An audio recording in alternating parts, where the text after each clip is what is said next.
बीच बीच में हमें सूक्ष्म योगिक क्रियाएं कर लेनी चाहिए। सूक्ष्म योगिक क्रियाएं इतनी लाभकारी हैं। चलिए पैरों को खोल लेंगे, क्योंकि बैठने का अभ्यास हमें नहीं है, थक जाते हैं। दोनों पैरों को ये देखिए हिलाएं। ये घुटनों के लिए बहुत बढ़िया। जिनके अंगूठे लगते हैं बहुत बढ़िया है, और जिनके नहीं लगते वो जबरदस्ती नहीं करेंगे। शरीर में लचक आएगी तो अपने आप लगने लगे। आप कहीं जबरदस्ती लगाए तो नुकसान हो जाएगा, इसलिए इसको हिलाएं और दोनों पैरों को मिला लें। आगे अपनी ओर खींचो। अपनी ओर खींचेंगे ना, ये देखिए अपनी ओर खींचेंगे तो ये जमीन पे लगना चाहिए। इस घुटने की कटोरियों में खिंचाव आता है। ये देखिए, ये देखिए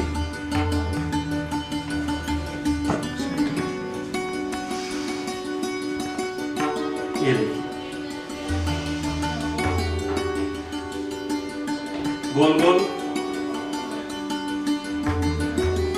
ये हमारे हर एक जोड़ में, हर एक संधि में लचक आएगी।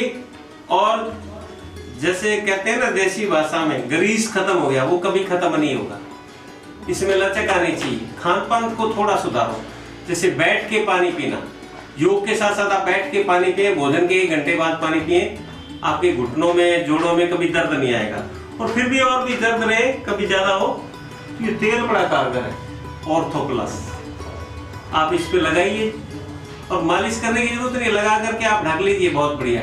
और फिर भी और ज्यादा, कई बार समस्या ज्यादा होती है तो ये टेबलेट है, ये ऑर्थो प्लस टेबलेट। ये ज्यादा दर्द है, ये पेन किलर अवश्य, लेकिन ये नेचुरल पेन किलर है। इसमें वही हल्दी वगैरह ऐसी जो हमारी घर में जो चीजें हैं वो डाली हुई है। बाकी पेन किलर खाने से हमारी किडनी पे और भी इफेक्ट होता है, तो आप इसका प्रयोग कर सकते हैं विशेष परिस्थिति में। अदरवाइज जरूरत नहीं है, आप वैसे कर लीजिए। तो ये था सूक्ष्म योगिक क्रियाएं। और अब इसके साथ साथ फिर हम इसको थोड़ा सा पैरों को खोल लेंगे। ये इससे हमारे कंधे ठीक रहेंगे, ये और गर्दन ठीक रहेगी। सर्वाइकल के लिए भी बढ़िया, कंधों के लिए ठीक, रीढ़ की हड्डी के मणके ठीक रहेंगे।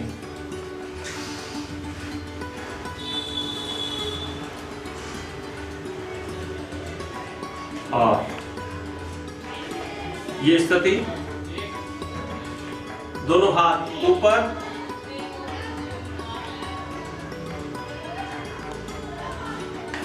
खींच के रखें इसको, इससे हमारे कंधे, कोहनियां सब ठीक रहते हैं। और धीरे से वापस ले। चलिए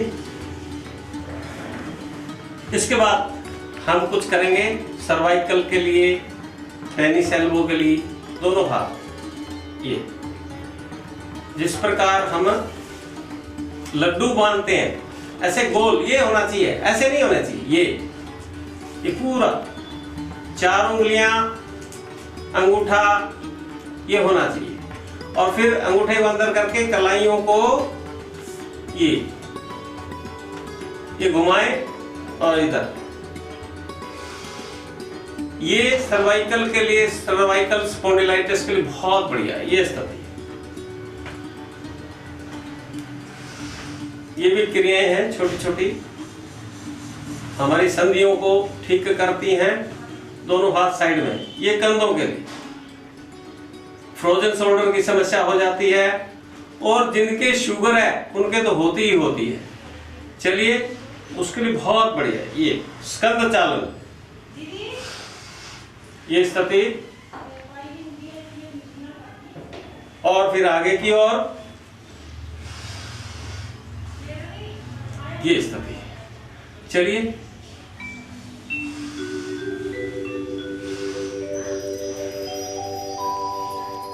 और फिर दोनों हाथों को ये पकड़ लें, पीछे ले जाएं, सर के पीछे खींचे। ये भी कंधों के लिए, कोहनियों के लिए बहुत ही बढ़िया। और रिलैक्स। उन कंधों के लिए। चलिए दोनों हाथों को ऐसे इंटरलॉक करेंगे और गर्दन को एंटी प्रेशर यानी विपरीत दबाव, गर्दन को आगे हाथों को पीछे ऐसे दबाव देना है। जैसे गर्दन को धक्का लगाना है पीछे और हाथों को आगे। श्वास को भरे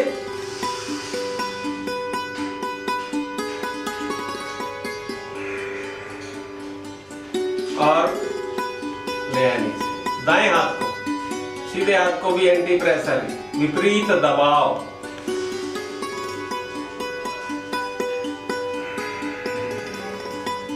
दूसरे हाथ से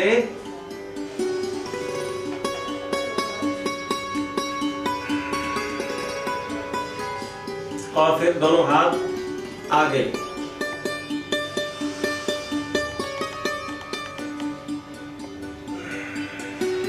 इससे हमारा सर्वाइकल पेन ठीक रहता है, रीढ़ की हड्डी के मसल्स जो उसको पकड़े हुए वो ठीक रहते हैं। तो ये था हमारे ऊपर के पार्ट्स को। और हम नीचे के लोअर के जो हमारी जंघा है और इसके लिए दोनों पैरों को मिला लें और दोनों तलवों को मिलाते हुए ये तितली आसन खींच के रखें, हिलाएं इसको। ये हमारे ये जो जॉइंट है, जो हमारे हिप्स जॉइंट है, साइटिका जैसी व्याधियां अगर ये करते रहोगे तो नहीं आएगी। प्रोस्टेट ग्लैंड पुरुषों में एक बीमारी 40 साल की लगभग उम्र के बाद आती है। हर तीसरे चौथे व्यक्ति को होती ही होती है। मनुष्यों में होता है, पुरुषों में होती है ये। और इससे बचने के लिए होने के बाद भी आप उसको रोक सकते हैं, बढ़ने से रोक सकते हैं और कुछ रिड्यूस भी हो जाएगा, कम भी हो जाएगा। और अगर करते रहेंगे तो आएगी नहीं व्याधि। और पेशाब संबंधी रोगों के लिए बहुत बड़ी ये था बटरफ्लाई तितली आसन, जिसको कुर्मी आसन भी बोलते हैं, बद्धकोण आसन भी बोलते हैं, कई नाम है इसके। चलिए दोनों पैरों को फिर खोल लें, हिला लें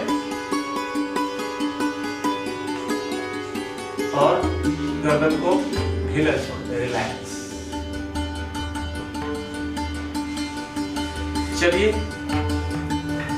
उसके बाद हम करेंगे गर्दन की एक्सरसाइज। गर्दन के लिए बहुत ही बढ़िया, सांस को छोड़ते हुए आगे बढ़ते हुए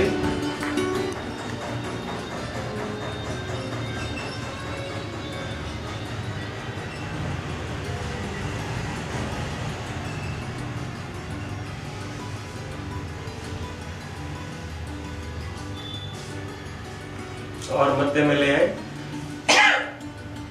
मध्य में ले आए। और उसके बाद गर्दन को दाईं ओर कंधे की तरफ, कंधे को नहीं उठाना, सांस को छोड़ना है। सांस को भरते हुए बीच में, फिर बाईं ओर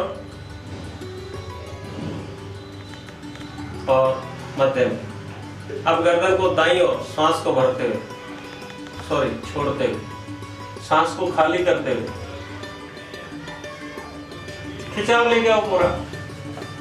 श्वास को भरते हुए मध्य में और फिर श्वास को छोड़ते हुए और बीच में ले आए। अब हम इसको शून्य बनाएंगे बड़ा सा, बाएं से दाईं ओर। सांस को भरना, छोड़ना,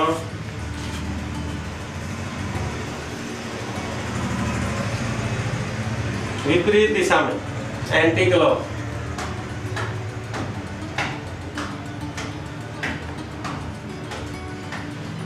और रिलैक्स। ये थी गर्दन की। उसके बाद आप यहाँ थोड़ा सा दबा लें, बहुत बढ़िया आराम मिलेगा।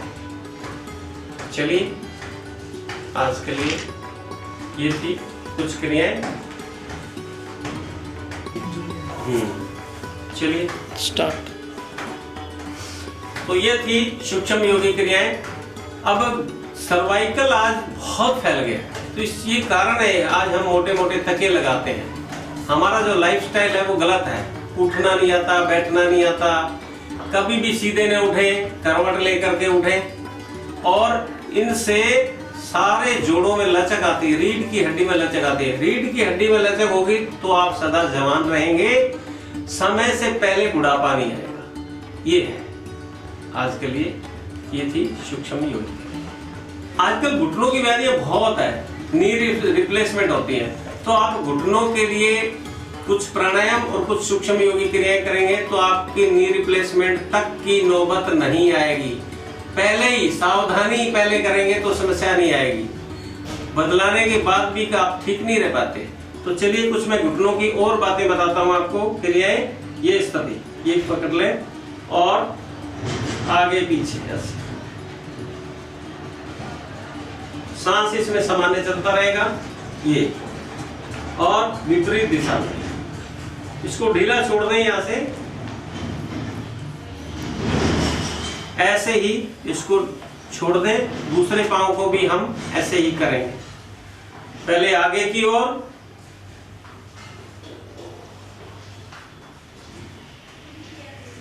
और फिर विपरीत अपनी ओर।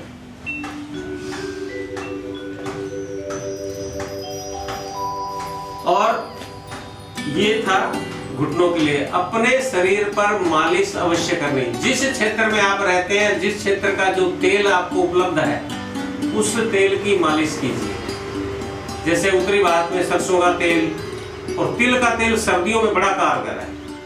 1 किलो घी खा लो, 100 ग्राम तेल लगा लो, तिल का इतना जबरदस्त कारगर है, पूछो मत। चलिए।